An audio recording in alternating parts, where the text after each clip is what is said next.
Salam. Bu videoda Çin haqqında məlumat verəcəyik. Çin sahəsinə görə dünyada 3-cü yerdədir. Rusiya, Kanadadan sonra, əhalisinə görə isə hal-hazırda Hindistandan sonra 2-ci yerdədir.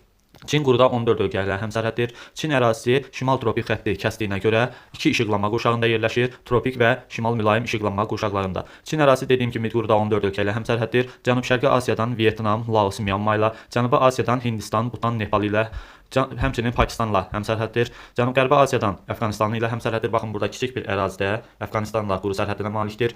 Mərkəzi Asiyadan Tacikistan, Qırğızistan, Qazaxıstan, Monqolistan ilə həmsərhəddir. Şimali Asiya regionu ölkələrindən Rusiya ilə həmsərhəddir. Burada kiçik bir hissədə, həmçinin bu hissədə Rusiya ilə həmsərhəddir. Şərqi Asiya regionundan isə Şimali Koreya ilə quru sərhədinə malikdir. Çin ərazisindən axan çaylar ümumilikdə 3 okean hövzəsinə aiddir. Burada Salyun çayı var. Çin ərazisindən başlayır, Andaman dənizinə, yəni Hind okeanına tökülür. Baxın burada.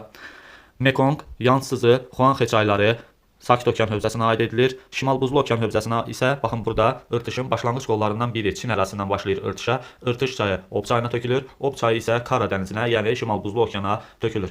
Ona görə də Çin ərazisindən axan çaylar 3 okean hövzəsinə aid edilir. Çin ərazisi həm geosignal, həm də platformaya aid edilir. Baxın, Tibet hissəsi, burada Himalay dağları ətəkləri geosignal adlanır. Sakit Okean sahilləri isə platformada yerləşir. Çinin Sakit Okean sahilləri platformada yerləşir. Bəzən bunu imtahanda səhv salırlar. Çinin cənub hissələri, bir də mərkəz hissələri, bu hissələr geosignal adlanır. Sakit Okean sahilləri isə platformada yerləşir.